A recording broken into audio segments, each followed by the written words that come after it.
Innal hamdalillah nahmaduhu wa nasta'inuhu wa nastaghfiruh wa na'udzu billahi min shururi anfusina wa sayyiati a'malina. May yahdihillahu fala mudilla lahu wa may yudlil fala hadiya lahu.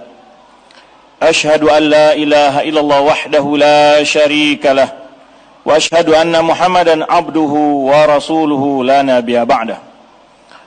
Qala Allah ta'ala fi kitabil aziz, ya ayyuhalladzina amanu taqullaha haqqa tuqatih wa la tamutunna illa wa antum muslimun. Wa qala azza wa jalla, ya ayyuhan nasu taqu rabbakum alladzi khalaqakum min nafsin wahidah wa khalaqa minha zawjaha wa batha minhuma rijalan katsiran wa nisaa'a wattaqullaha alladzi tasaaluna bihi wal arham innallaha kana 'alaikum raqiba.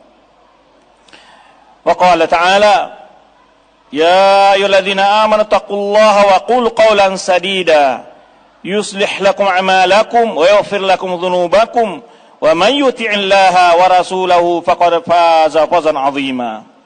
Amma ba'd, fa inna asdaqal hadithi kitabullah wa khairal hadi hadi Muhammadin sallallahu alaihi wasallam wa syarrul umur muhdatsatuha wa kullu muhdatsatin bid'ah wa kullu bid'atin dhalalah wa kullu dhalalatin finnar. Ma'asyiral muslimin, jemaah salat Jumat yang dimuliakan Allah Subhanahu wa taala. Dengan senantiasa memanjatkan rasa puja dan syukur kepada Allah Subhanahu wa taala atas segala limpahan rahmat dan karunia-Nya kepada kita. Terutama adalah kenikmatan maunya diri ini untuk dibawa kepada ketaatan kepada Allah Subhanahu wa taala. Mampunya kita melawan hawa nafsu yang selalu menggoda untuk kita ingin bersenang-senang dan meninggalkan ketaatan kepada Allah Subhanahu wa taala. Kita bersyukur kepada Allah dijaganya kita untuk selalu tetap dalam keimanan. Dijaganya kita tetap dalam keislaman dan terhindarnya kita dari berbagai macam bentuk hal-hal yang akan merusak iman kita, yang akan merusak Islam kita. Ini satu nikmat yang tidak ada nilainya. Bahkan sebagian para nabi menginginkan nikmat ini untuk para kerabatnya, orang-orang tuanya. Namun hal itu tidak mereka dapati, tetapi Allah Subhanahu wa taala yahdi may yasha wa yudhillu may yasha. Allah beri petunjuk kepada siapa yang Ia kehendaki dan Allah sesatkan siapa yang Ia kehendaki. Kemudian sebagai umat Nabi Muhammad SAW, sepantasnya lah kita untuk selalu memperbanyak ungkapan salawat dan salam sebagai harapan bagi kita agar kita benar-benar mendapatkan syafaatnya di hari kiamat, di mana semua manusia mencari pertolongan dan harapan, dan tiada pertolongan harapan kecuali pada hari itu kecuali hanya pertolongan Allah. Kemudian Allah memberikan kepada para anbiya, memberikan syafaat kepada umatnya. Rasul kita SAW telah menyimpan doa yang paling makbulnya untuk sebagai syafaat bagi umatnya. Ini sebagai bukti kecintaan Rasulullah SAW kepada umatnya. Makanya sepantasnya kita untuk memperbanyak ungkapan salam-salam, terutama di hari yang penuh berkah ini. Allahumma salli wa sallim ala nabiyyinal karim wa ala alihi wa ashabihi ajma'in. Saudara-saudaraku seiman, dalam khutbah yang singkat ini kita ingin berbincang sekilas tentang tawakal dan pengaruhnya terhadap nilai keimanan kita.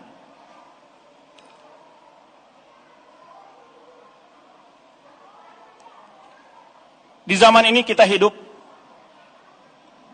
penuh dengan banyak tantangan, ancaman, godaan, penuh dengan warna-warni dari bentuk kezaliman, fitnah-fitnah, dihantui oleh bagaimana rasa ketakutan, baik itu berupa penyakit ataupun musuh-musuh. Juga dihantui oleh macam bentuk ketakutan kepada kezaliman-kezaliman yang terjadi. Tambah lagi musibah-musibah yang silih berganti.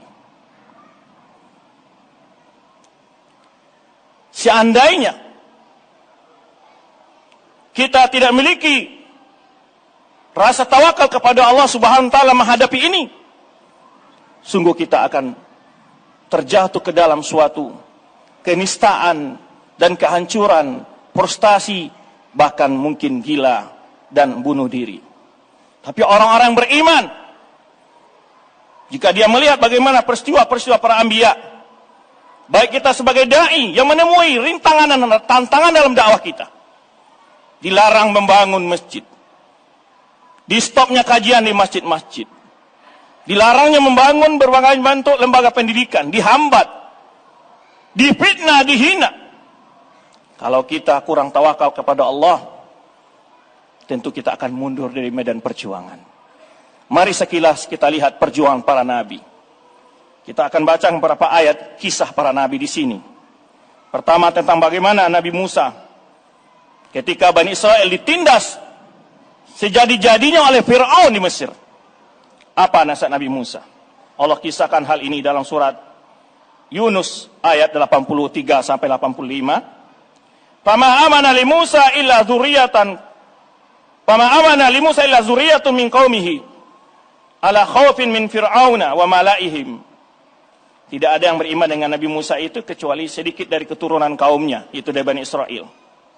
Dan mereka penuh rasa takut terhadap Fir'aun dan bala tentaranya. Ayaftinahum, yang mana Fir'aun dan bala tentaranya akan memfitnah, menyiksa mereka. Wa anna Fir'aun la'alin fil ardi, dan Allah katakan Fir'aun itu memang benar-benar melakukan penindasan yang berlebih-lebihan di muka bumi. Wa innahu laminal musrifin, Fir'aun itu benar-benar orang telah melampaui batas dalam kekejamannya dan kezalimannya. Wa qala Musa, apa kata Musa kepada kaumnya? Ya qaumi, in kuntum amantum billah, wahai kaumku, jika kalian benar-benar beriman dengan Allah, fa'alaihi tawakkalu, maka bertawakallah kepadanya. In kuntum muslimin, jika kalian benar-benar orang beriman. Demikian kata Musa kepada kaumnya. Yang mana kisah begitu panjang, dalam beberapa ayat, dalam beberapa surat kita dengar. Membunuh anak laki-laki kaum Fir'aun, ya, kaum Nabi Israel. Dan banyak sekali penyiksaan-penyiksaan yang luar biasa dilakukannya. Tetapi apa solusi yang diberikan nasihat oleh Nabi Musa kepada kaumnya? Nabi Musa mengatakan, in kuntum amantum billah fa'alaihi tawakkalu. Jika kalian benar-benar beriman kepada Allah, maka bertawakallah kepadanya. In kuntum muslimin, jika benar kalian orang muslim. Faqalu, maka jawab kaum Nabi Musa, 'alallahi tawakkalna. Kami benar-benar tawakal kepada Allah. Rabbana la taj'alna fitnatan liqaumil zalimin. Ya Allah, jangan jadikan kami yaitu fitnah bagi orang-orang yang zalim. Maka kisah ini memberikan kepada kita sebuah makna keimanan, bahwa tantangan dan ancaman itu sangat kecil di hadapan Allah Subhanahu wa taala. Bila Allah ingin menyelamatkan kita, walaupun semua manusia ingin membinasakan kita. Kita lihat bagaimana para nabi disiksa. Kisah Nabi Nuh, kisah Nabi Ibrahim. Betapa beratnya tantangan mereka hadapi. Belum ada di antara kita mengalami penderitaan, ya, semisal penderitaan yang dialami oleh para sahabat. Pernahkah kita dikepung? 3 tahun sahabat dikepung dalam Syu'aib Bani Abi Thalib. Sampai mereka makan daun kayu yang kering. Pernahkah kita disiksa seperti Bilal, Ammar bin Yasir? Belum. Kita masih penuh dengan nikmat. Kita sangat besar nikmat Allah kepada kita. Tetapi kenapa kita banyak keluh kesah? Kenapa kita harus berkeluh kesah dengan kejadian-kejadian yang kita hadapi dalam dakwah? Tidak ada arti keluh kesah. Itu adalah bagian dari keindahan dalam dakwah. Agar kita selalu bergantung kepada Allah. Agar kita tidak menganggap dakwah ini maju karena lembaga kita, karena kehebatan dan ilmu kita. Tidak. Semuanya atas pertolongan Allah Subhanahu wa ta'ala. Saudaraku seiman, kita dengar lagi ketika Nabi Musa setelah keluar dari Mesir, kemudian Nabi Musa meminta kepada kaumnya untuk masuk ke Baitul Maqdis dan mengusir orang-orang musyrikin di sana. Tapi jawab kawan Nabi Musa apa? Qalu ya Musa inna fiha qauman jabbarin. Wahai Musa, di sana ada kaum orang-orang yang bengis sekali. Wa inna lan nadkhulaha hatta yakhruju minha. Kami enggak mau berperang melawan mereka. Fa yakhruju minha, sampai mereka mau keluar dari negeri itu. Fa yakhruju minha fa inna dakhilun. Kalau mereka sudah keluar baru kami mau masuk. Qala rajulun minal ladzina yakhafuna an'ama Allah 'alaihim. Ada dua orang yang mereka tuh punya rasa takut kepada Allah, yang Allah beri nikmat kepada keduanya. Ya, mereka kata an'amul 'alaihim khulu 'alaihimul bab. Masuklah, lawanlah, berperanglah, berjihadlah. Fa idza dakhaltumuhu fa innakum ghalibun. Jika kalian nanti mau masuk dan melawan mereka, kalian akan menang. Wa 'alallahi fatawakkalu. Maka bertawakallah kalian kepada Allah. Ini kuncinya. Kemenangan. Walaupun dengan keterbatasan sejarah para nabi semuanya, jumlah yang sedikit, angkatan yang sedikit, alat peperangan yang begitu jauh di bawah kemampuan lawan. Tapi kenapa Allah memberikan kemenangan kepada mereka? Tidak lain adalah suatu rahasia itu. Mereka bertawakal kepada Allah Subhanahu wa ta'ala. Kisah berikut adalah bagaimana Syuaib dan kaumnya yang telah beriman diancam oleh masyarakat. Apa kata masyarakat yang anti dengan dakwah Nabi Syuaib? Qala al-mala'u alladhina istakbaru min qaumihi lanukhrijannaka ya Syuaib walladzina amanu ma'aka min qaryatina aw la ta'uduna fi millatina. Berkatalah masyarakat yang menyombongkan diri dari kaum Nabi Syuaib itu, kami akan mengusir engkau wahai Syuaib dan orang-orang beriman denganmu min qaryatina, dari negeri kami ini. Nah, ini ancaman yang dilakukan oleh mereka. Ya. Kemudian, aw la ta'uduna fi millatina. Kalau tidak, kalian harus kembali kepada agama nenek moyang kita. Qala awala kunna karihin. Nabi Syuaib mengatakan, walaupun kami enggan, tidak mau.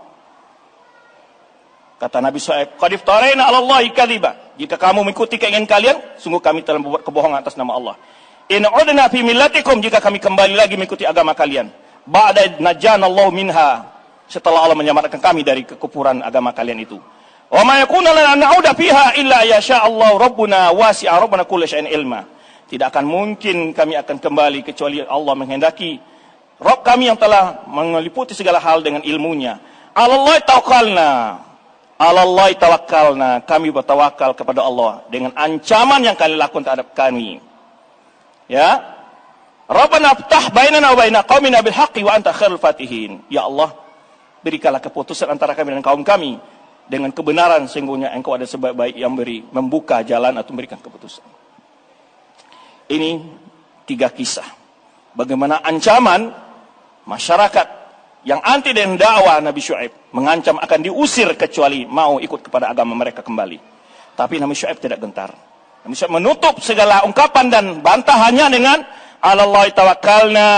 Kami tawakal kepada Allah.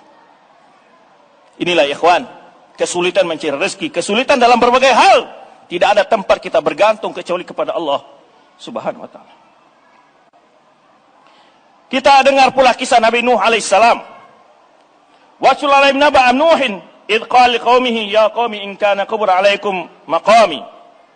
Bacakan kepada umatmu hai Muhammad bagaimana kisah Nabi Nuh ketika berkata kepada kaumnya, wahai kaumku, jika adalah rasa kedudukanku lebih kalian segani dan peringat wa tazkiri bi ayatillah fa Allah tawakkaltu. Kemudian jika kalian wahai kaumku membenci apa yang telah aku ingatkan kalian dengan ayat Allah, fa Allah tawakkaltu, saya bertawakal kepada Allah. Fajimu amrakum, silakan kalian bersatu membuat makar wa syurakaakum, semua sekutu-sekutu kalian. Summa la yakun lakum amrukum alaikum gunma. Semua tidak perlu kalian lama-lama menunggu. Sumakdu ilayya, silakan kalian lakukan apa terhadap diriku. Ya, wala tunzirun, tidak perlu kalian banyak berfikir atau menunggu apa-apa. Apa kunci Nabi Nuh menghadapi hal itu? Nabi Nuh mengatakan, yaitu fa'alallahi tawakkaltu, hanya kepada Allah aku bertawakal. Aku gantungkan segala daya dan upayaku. Karena segala sikap dan perbuatan makhluk ini berada di tangan Allah Subhanahu wa ta'ala. Demikian pula nasihat Nabi Yakub ketika dia mengirim anak-anaknya untuk mengambil makanan ke Mesir ketika Nabi Yusuf telah berkuasa di Mesir. Wa qala ya bunayya la tadkhul min babin wahidin. Wahai anak-anakku, jangan masuk dari satu pintu saja. Wa adkhulu min abwabin mutafarriqah, masuk dari pintu yang berbeda-beda. Wa ma ughni ankum minallahi syai'a, aku tidak bisa menyelamatkan kalian sedikit pun dari kehendak Allah. Inna hukma illa lillah, segala keputusan itu adalah milik Allah. Alaihi tawakkaltu wa alaihi falyatawakkalul mutawakkilun, aku bertawakal kepadanya dan kepada Allah itulah sepantasnya seorang bertawakal. Saudara-saudaraku, hari ini dunia sedang digemparkan dengan peristiwa adanya musibah atau virus corona. Berbagai aktivitas dunia mulai diberhentikan. Yang terbaru adalah bagaimana perjalanan umrah mulai diberhentikan sementara. Kemudian perusahaan-perusahaan mulai terancam akan ditutup karena bahan bakunya yang tidak bisa diimpor dari Cina. Berbagai negara mengalami keresahan. Apa solusi dari semua ini? Tidak ada kata, tidak ada daya dan upaya kecuali hanya bertawakal kepada Allah, bersama dengan itu melakukan sebab-sebab yang dapat menyelamatkan kita dari segala hal yang akan membahayakan kita.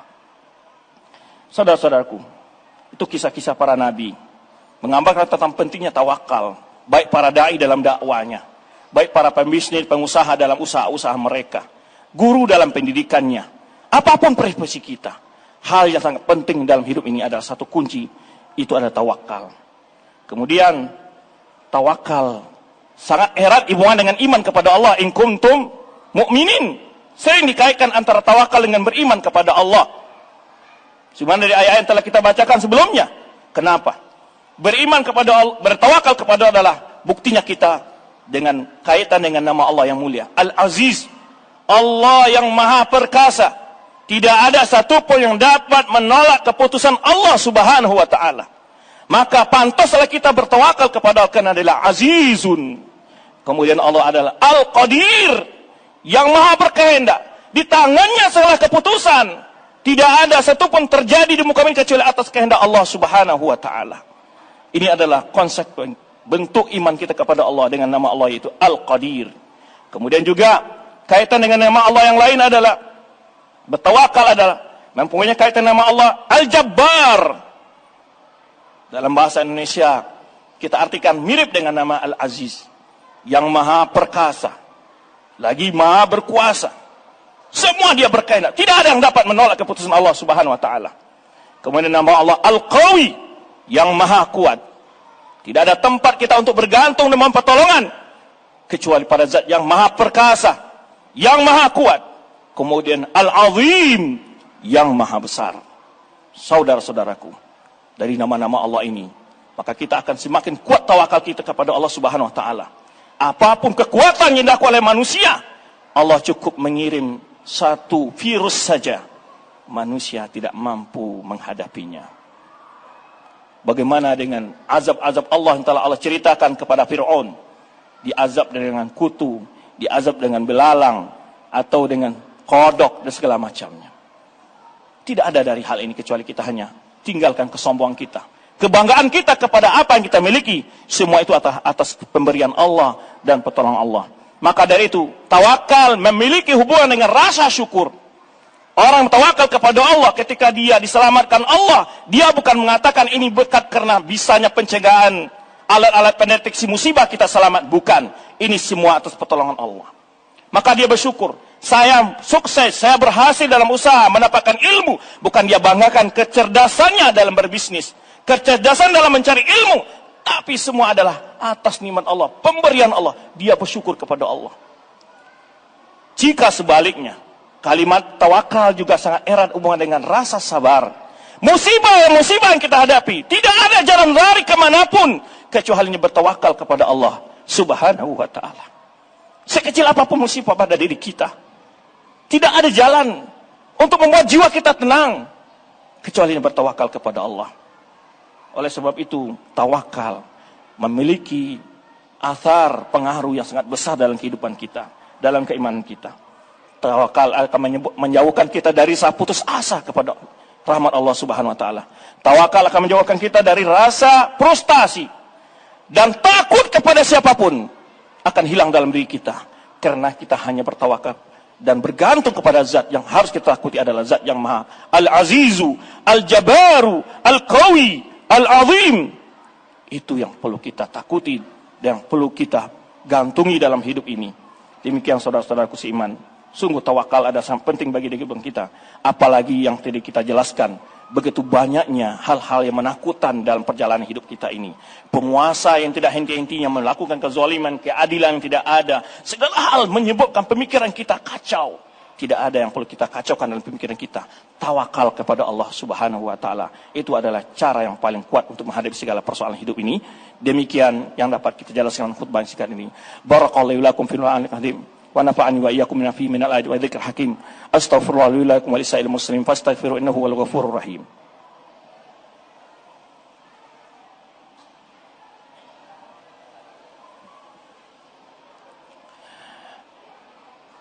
Alhamdulillah. Wassalatu wassalamu ala Rasulillah wala haula wala quwata illa billah. Allahumma salli ala Muhammad wa ala ali Muhammad. Kama sallaita ala Ibrahim wa ala Ibrahim wa barik ala Muhammad wa ala Muhammad kama barakta ala Ibrahim wa ala Ibrahim fil alamin innaka Hamidum Majid. Allahumma fil muslimin wal muslimat wal mu'minina wal mu'minat al ahya'i minal amwat. Allahumma ati nufusana taqwaha wa zakkiha anta khairu man zakkaha anta waliyuha wa maulaha. Allahumma a'inna ala dzikrika wa syukrika wa husni ibadatik. Rabbana dhalamna anfusana wa illam taghfir lana wa tarhamna lanakunanna minal khasirin. Rabbana zalamna anfusana wa illam taghfir lana wa tarhamna lanakunanna minal khasirin. Rabbana a'inna ala dzikrika wa syukrika husni ibadatik. Rabbana atina fid dunya hasanah wa fil akhirati hasanah wa qina adzabannar. Rabbana arinal haqqa haqqan warzuqna ittiba'ah wa arinal batila batila warzuqna ijtinabah. Rabbana atina fid dunya hasanah wa fil akhirati hasanah wa qina adzabannar. Ibadallah, innallaha ya'muru bil 'adli wal ihsan wa ita'i dzil qurba wa yanha 'anil fahsya'i wal munkar wa baghi ya'idukum la'allakum tadhakkarun. Fadhkurullaha jalla dzikrukum washkuru 'ala ni'amihi yazidkum wa la dzikrullahi akbar. Wallahu